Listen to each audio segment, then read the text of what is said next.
Okay, we have Temura. It should be at the end. No, Temura's first? Right. Yeah, Okay. Temura first. Okay. These are the forbidden Kedoshim whose offering and Temura exchanges are similar to the original Kedoshim themselves. Concerning the offspring of Shalom, Shlamim. I know, and the Temura of the Shalom, their offspring and their offspring of their offspring ad infinitum. These are all deemed Shalomim. Thus, they require leaning, libations, and the waving of the breast and thigh. Reb Eliezer says the offspring of the shlomin may not be offered on as a shlomin, but the comments say it may be offered. And Reb Shimon says Reb Eliezer and the sages did not disagree concerning the offspring of a shlomim, or concerning the offspring of a temora, that it may not be offered. Concerning what they did disagree concerning the offspring itself.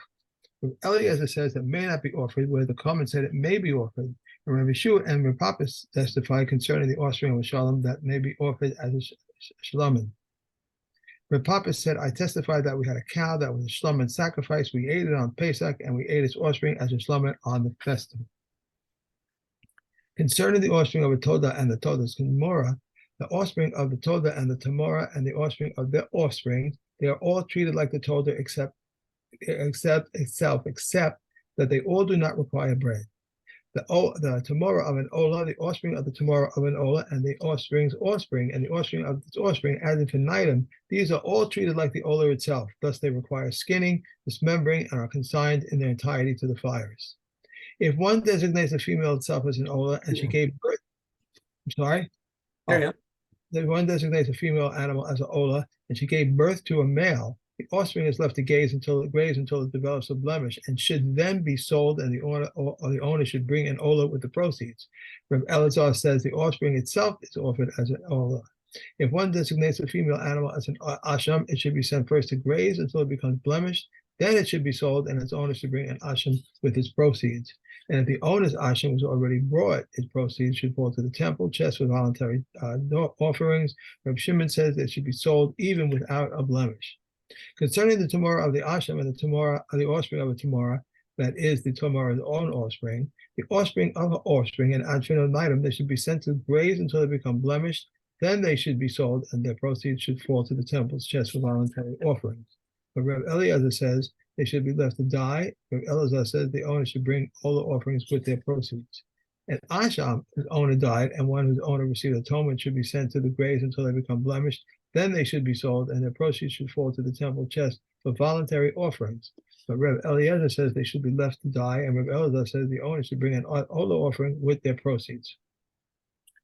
Okay, now diving into this question of the machlokes between Rabbi Elazar and the Chachamim.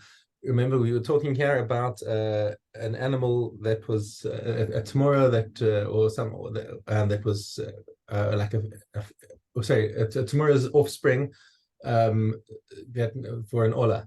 Now, the Chachamim we saw in the previous Mishna said it must be sold and the proceeds used to buy a new ola. And Rabbi Elazar says, why didn't you just bring this one as an ola? So what's the difference? Hello, afa nadava olahi. The Chachamim saying that the money that's going to nadava is also going to be used to bring an ola. Ma ben divrei Rabbi Elazar divrei Chachamim. So what's the difference between them? Ela bizman shehi ba'a chova. So when it's coming as an individual obligation, in other words, if according to Rabbi Elazar, so if one person is bringing this animal and it's his responsibility, who samech aleha, he does smecha on it. Or maybe aleha nesachim, and he has to bring the nesachim as well, all the libations that come with it. Nesachea mishelo, and he has to pay for that. Im haya kohen, if the person bringing the ola himself is a kohen, avodah sava ora shelo, he's entitled to do all the avodah himself and keep the skin. But if it comes from the nadava box, from the general communal stuff, then nobody does smech on it because it's a communal offering and there's no need for anyone to do smech on a communal offering. And the person who originally brought the thing, gave the money to the nadava box doesn't also have to pay for the libations. The nesachim come from the communal box. Okay. Kohen, and even though the original person who donated the money was a kohen, he has no entitlement to come and bring this particular order that's being brought with the money that he dropped into the box. There's no connection between the two. So so he does not get to do the avoda or keep the money from it, or keep the skin from it. All right. Okay, so that's the big difference between Rabbi Elazar and the Chachamim in how to dispose of this ola. Okay, Temuras habachor v'maser. So now back to Just one thing. The halakha is exactly like the Chachamim. Huh? the chachamim, right? Halach is like the Chachamim.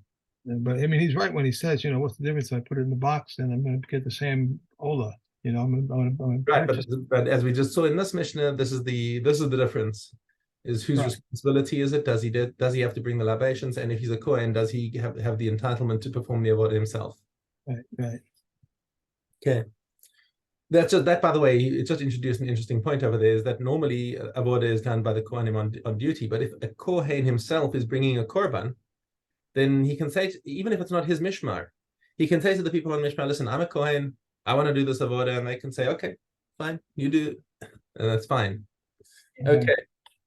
Temuras bechor b'maser. So when you have a bechor that's born into flock, remember the bechor has to be given to the Kohen, and if it's a tamim, then he brings it as a shlamim in the mikdash, and if it develops a mum, he can eat it any way he wants. Okay, and the maser, just a quick refresher, the maser is exactly the same din, but just by the balim.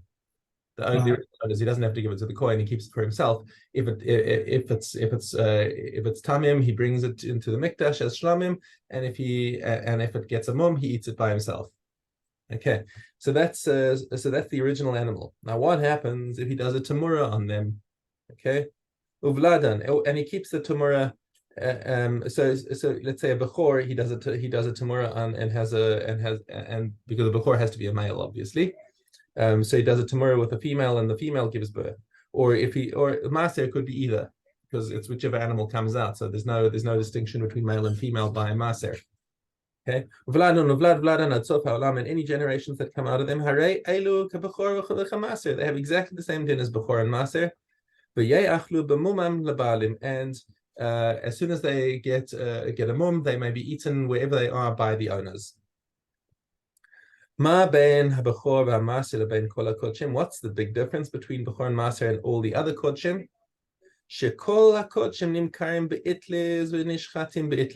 That any other kodshim that develop a mum may be taken to the butcher and sold by the weight in the butchery and whatever. Why? Because the money is going to the temple. Remember, the temple, we don't want it to lose out, right? Right, but bechor and maser, the money is going to the owner. So he has to sell them quietly on the side without advertising, and he can't treat it disrespectfully because it's kodshim. And if he has to take a loss, he has to take a loss. Okay. V'yesh lahen pidyon. Okay, and it's possible to do a pidyon on these animals, and also for the temura you can do a pidyon for all of the kodshim. Chutz min habachor min hamaser. There's no such thing as pidyon for a bechor. And we're talking about pidyon bechor, but that's talking about a boy. So if you hear the phrase pidyon bechor, that's only talking about a human. And for a donkey, but for a bechor of a sheep or a cow, right? That's there's no pidyon. You can't say money and say, okay, let the kedusha be transferred to the money. It doesn't exist. Not for maser either. Other kodshim, if you want to redeem, you can redeem. Okay, but that doesn't exist by bechor and maser. Okay, ubayim michutz laaretz.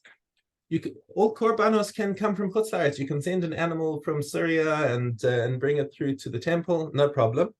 Chutz min habechor min hamaser, but bechor and maser do not have to come from chutz laaretz because, right? And we'll see a reason the Mishnah will tell us. V'im ba'u tamimim yikruvu, and if they come and they are unblemished, then they're put on the mizbeach. V'im ba'alei mumin ye'achlu b'muman lebalim. If they have a mum, then the baalim get to eat them at home. Okay, that's the specific thing about the bechor and maser. Amar Rabbi Shimon Maratam. What's the reason for this? For this about chutz laaretz?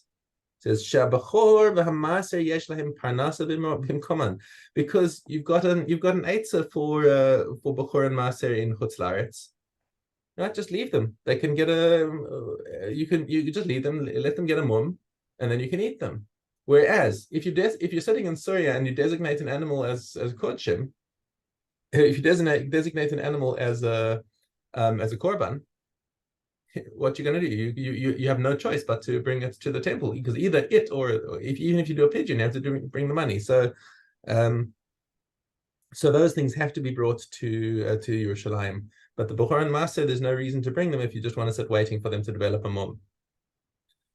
Okay, Ushar kol kodshim, and all other kodshim afal pishin nolad lehem mum arei elu bikdush asan. So even if an animal gets a mum after you've declared it to be an ola, let's say in Syria, he still has to do a pidyon.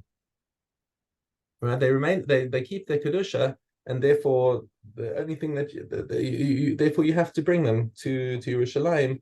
If not, I mean, if they did develop a mum, they still have their kedusha, and they still need and you have to redeem them and bring a korban with their money. So ultimately, it all ends up coming to Yerushalayim. Anyway, right. Okay. Perek Daled. So now, returning to the subject of the chatas, we spoke about the chatas before, and we had these 5 different categories that we mentioned before, and we're going to see them again over here.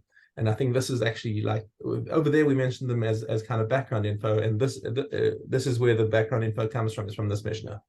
Vlad chatas. So the offspring of a chatas, or Temuras chatas, the exchange for a chatas, the chatas or chatas shemesu ba'aleha, or a chatas where the owners died. Yamosu. All of these 3 must die. Okay, they must be locked up and be left to die. She'avra shnasa. What happens if it's year past? Okay, it's now too old to bring as a chatas. Or if it was lost and it turned out to be and it was found and turned out to be a balmum. If the owners had already received the kapara with a different korban, tamos, then it has to die. Ve'ena osa temura. And Temura on such an animal is ineffective. Once it's got the din of it that it has to die, doing Temura on it is not going to do anything to the second animal. Lo ne'enin v'lo mo'alin. You may not derive benefit from it, but if one did derive benefit from it, there's no korban me'ilah. Okay, there's no chayta me'ilah. Im ad shelo kipru b'ha ba'alim. Now, what happens if the animal was found before the owner brought another korban? Okay. So we've got the owner's now got 2 animals, and he decides anyway to use the new animal because whatever, doesn't need a reason. So then what happens? So he brings the second animal, and now the first animal is still sitting there. So says the Mishnah, Tire agitis ta'ev, let it go to pasture, develop a mum, let it be sold, and he can bring, with the money, he can bring another korban. What is this? This over here, avda. This is after if it passed its year, right? Because if it was if it's a case where it's a balmum, if shalamochra miyad, right? If it's past its year, then you don't need to wait for a mum, because immediately you could sell it and bring another korban with it. But also Temura, and since it still has that kedusha, it does affect Temura u'mo'alin ba, and there's a din of me'ilah on it. Okay, so over here we are discounting the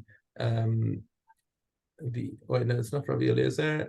Who was the other opinion that we had earlier? I think it was Rabbi Yehuda. Am I right?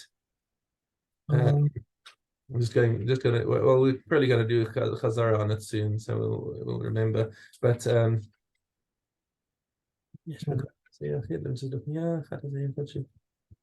yeah, Rabbi Yehuda says Tamos, and Rabbi Shimon says no. Oh, they're talking about the Korban Tzibor. Beg your pardon. Okay, so now that clarified. The korban in base we were talking about the korban tzibur, the chatas tzibur. Right. Okay. Now and here in our Mishnah we're talking about the korban yachid. So this is the first time we're really looking at that subject in detail. Okay, let's do Chazaras. Wait a second. Oh, I took it out and put it back. We're in Arachin Ches Daled. Oh, that's why. Oh. Right here, right in front of me. The person may declare Cherem part of his flock or his cattle, some of his male and female Canaanite slaves, or part of his ancestral land. But if he declared all of them to be Cherem, they do not become Cherem. These are the words of Reb Elazar. Reb Elazar ben Azariah said, if one may not declare all his property Cherem to the Most High, how much more so must a person spare his property? If someone declares Cherem his son or daughter, his Hebrew slave or maidservant, and his acquired land, they do not become Cherem unless a person cannot render Cherem something that is not his. Kohanim and Levim do not declare a Cherem. These are the words of Rabbi Yehuda. But Shimon says Kohanim cannot declare a Cherem because the Cherem belongs to them. However, Levim can declare a Cherem because the Cheremim do not belong to them. Rabbi said the view of Rabbi Yehuda is indicated with respect to real property, as it is said, for it is an eternal holding for them, and the view of Reb Shimon with respect to movable property, inasmuch as the Cheremim do not belong to them. The Cheremim dedicated to the Kohanim are not redeemable, but are given to the Kohanim. Rabbi Yehuda ben Becerra says, unspecified Cheremim are for the repairs of the temple, and any Cherem is most holy to its Shem. The sages say unspecified Cherem is for the Cheremim or for the Kohanim, as it is said, like the Cherem field his ancestral holding shall go to the Kohen. If so, why does it say any Cherem is most holy to Hashem? To teach that it takes effect for Kadoshim Kachim Kadoshim and Kachim Kalim. Chorus Daled base. If it developed a blemish during its first year, it is permissible to keep it for the entire 12 months, but after its first year, it may keep it only 30 days. If one slaughters Bechor and then shows its blemish, Rabbi Yehuda permits it. Rabbi Meir, however, says since it developed without the sanction of an expert, it is forbidden. If one who was not an expert inspected a Bechor and it was slaughtered by his sanction, it must be buried and it must make restitution from his property. If one derived a verdict and he declared a guilty party innocent, and he declared the innocent party guilty, or if he declared something tameh which was in fact tahor, or declared something tahor which is in fact tameh, what he has done is done, and he must make restitution from his own property. But if he was an expert approved by the court, he is exempt from making restitution. And it happened that a cow's womb had been removed, the Reb Tarfon fed it to the dogs, and the case came before the common who declared it permissible. Total physician said not a cow or so leaves Alexandria until its womb is cut away, in order that it should not give birth. Said Reb Tarfon, your donkey has departed. Tarfon, Rabbi Akiva said to him, Reb Tarfon, you are exempt, for you are an expert approved by the court, and any expert approved by the court is exempt from making restitution. Zvachim Daled Hay.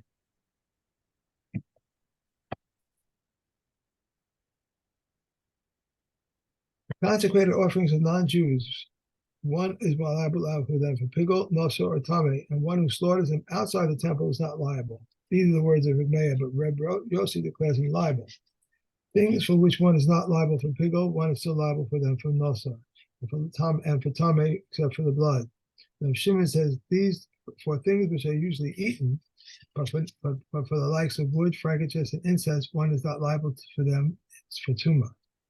A sacrifice is slaughtered for the sake of 6 things: for the designation of the sacrifice, for the name of the offerer, for the name of the Hashem, for the name of the fires, for the name of the aroma, and for the sake of pleasing, and the katos and ashim offerings for the purpose of the sin. Rabbi Yossi says even if one did not have any of these purposes in mind, it is valid, for it is an enactment of the court, because the intent is determined solely by the one who performs the service. What is the proper place for the sacrifices? The most holy sacrifices are in the north. The bull and goat of Yom Kippur have their slaughter performed in the north, and the reception of the blood is a sacred vessel in the north, and the blood requires sprinkling between the poles and 2 other curtains, and on the golden altar. The omission of even one of these applications prevents atonement, and the remainder of the blood he would pour on the western base of the outer altar, but he may not apply it, and it does not prevent atonement. The bulls that are burnt. That's it. We're done. Okay. Kiddushin. Dalet Ches. One who says, "This son of mine is a mamzer," is not believed. And if they both say concerning the fetus in a room, he is a mamzer, they are not believed. And Rabbi Yehuda says they are believed. If someone authorized his agent to give his daughter a kedushin and he went and gave her a kedushin, if his was first, his kedushin is valid. If that of his agent was first, his kedushin is valid. For it is not known both that they both gave a get. If they desire, one may give a get and the other one may marry her. Similarly, if a woman authorized an agent to accept her kedushin and she went and accepted her own kedushin, if hers was first, her kedushin is valid. If her agent's was first, his kedushin is valid. But if it's not known, they both gave her a get, and for they desire, one may give her a get and the other one marry her. Someone went overseas with his wife and then came back with his wife and his children and said that this is the woman who went overseas with him and these are her children. He did not bring proof concerning the woman or concerning her children. He must bring proof concerning the children. I'm sorry, she died and these are her children. If he must bring proof concerning the children, but he need not bring proof concerning the woman. If one says I married a woman overseas, this Oh, is no.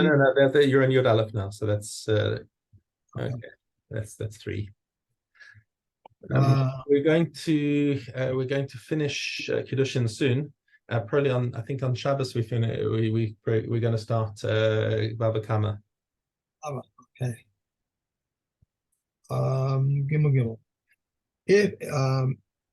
If he placed it on a tree higher than 10 fists, his Arab is not valid. Below 10 fists, his Arab is valid. If he placed it in a ditch even 100 cubits deep, his Arab is valid.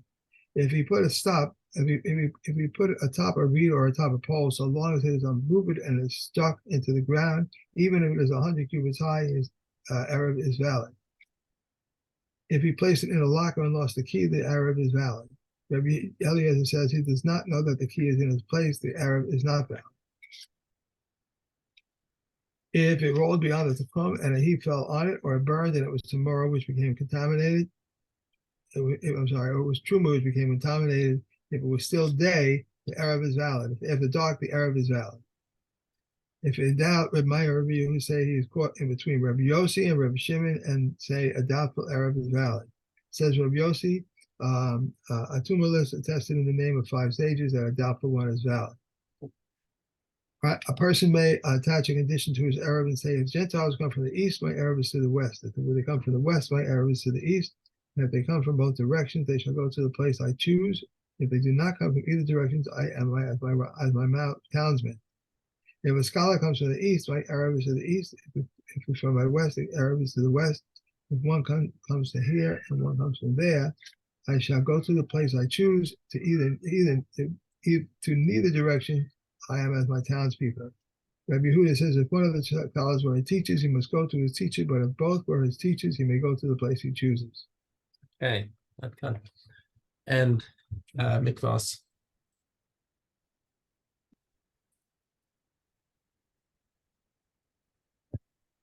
If the water of a spring branched out, resembling a centipede, and one end added to it and thus caused it to flow further, it remains as it was.